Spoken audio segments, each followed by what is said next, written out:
Welcome, foolish mortals, to the Haunted Mansion the board game. I am your host, your ghost host. Kindly sit back in your chair and enjoy the review. There's no turning back now, because then you'll miss this review of a board game based on a ride from one of my most favorite places to be, the Haunted Mansion inside Walt Disney World's The Magic Kingdom. Hi everybody, my name's Rob and I'm with the Dice Tower. And well, many of you may not recognize me because typically I'm behind the scenes. I'm the Dice Tower's webmaster and I also manage Dicetowernews.com.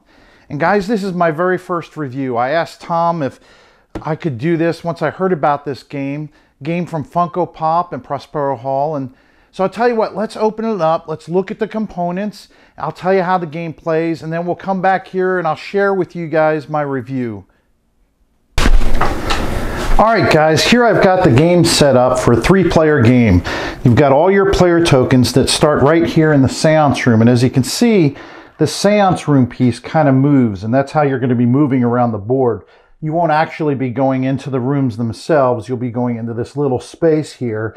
And then if you want to move to another room, you just simply twist this corridor here.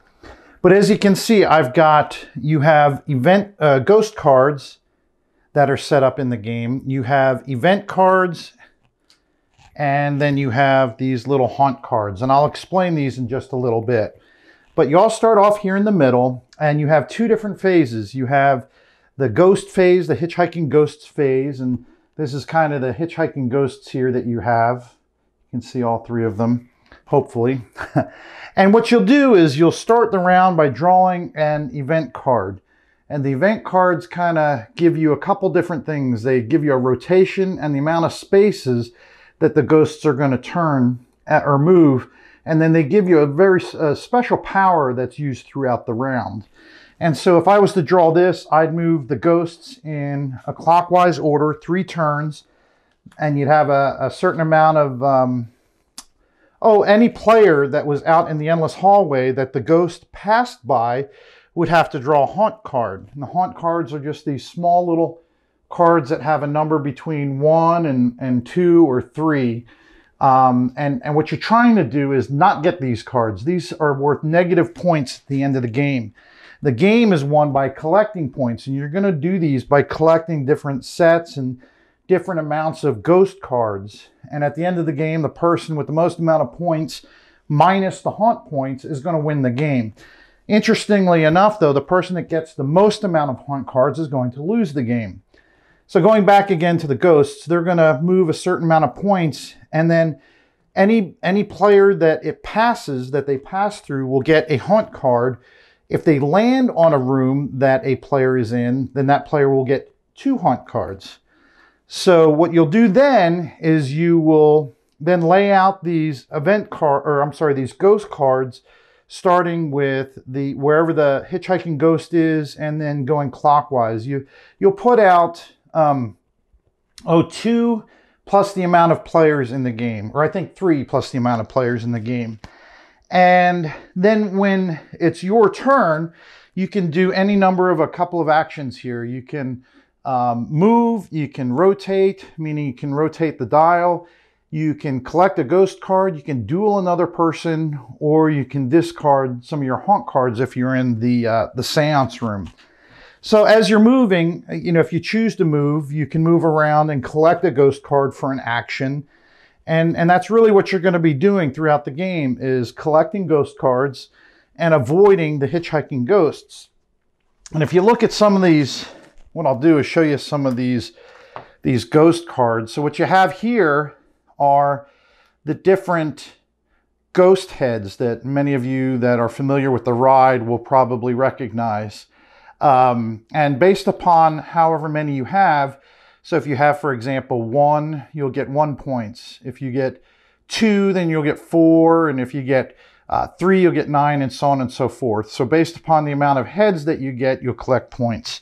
Some other types of ghost cards, right here you have this ghost chair with the raven at the top. And if you have 1 of these, you'll get 3 points. 2, you'll get 0. But if you have 3, you'll get 12 points. You'll have these dancing ghosts. And If you get one of these, you don't get any points. But if you get two and collect a pair, you'll get 7 points. You'll have specific cards in here like Madame Leota. You'll get 3, or you'll get 13 if you have the lowest haunt value at the game's end. There's the Bride that many of you will recognize. 2 for each dancing pair. You'll have, the Organist. You have different types of ghost cards too. And so you'll get points for that particular type. The Graveyard Ghosts, you'll collect a certain amount of points based upon how many of these you have. There's the Painting Ghosts, the Stretching Portrait Ghosts. You'll have, if you have if you have 3 of a kind, you'll get 15 points. And if you have all 4, one of each 4, you'll get 18 points. So that's just some of the cards that you'll get throughout the game. Once you get to the very end of the game, there'll be an event card that'll trigger the end of the game, and then that's your last round and the game ends. One other action that I didn't describe is bidding.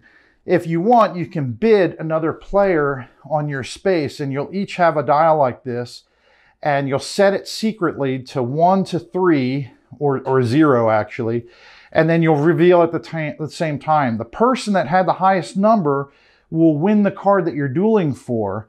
However, if it's a tie, the person who owned the card got it. The only trick is that you have to collect that amount of haunt cards.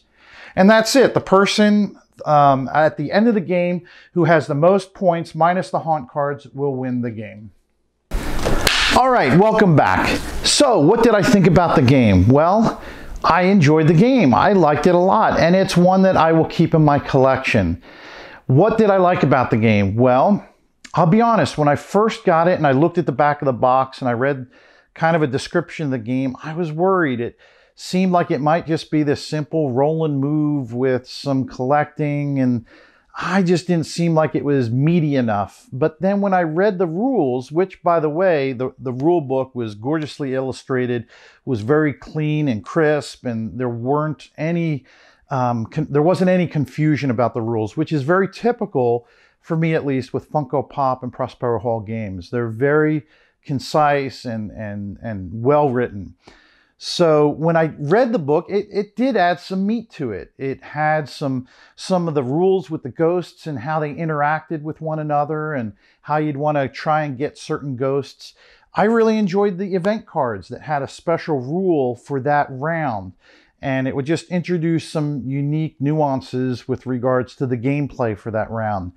So it did add some meat to it. I really enjoyed the components. I really liked the little bat figures. They were very reminiscent of the wallpaper in the ride. I liked the hitchhiking ghosts. The little figure was really cool. And the artwork was really phenomenal. I enjoyed the artwork in the manual, on the cards, on the board. I thought it was done very well. The only thing I didn't like about the components were the haunt cards. They were so tiny and fiddly, it's hard to grasp them or to even shuffle them. They're so tiny. I really wish that they would have gone with maybe chits, 1, 2, and 3 chits, different colors or with numbers on them. Just something that you could collect. I think that would have been much better than those itty bitty cards.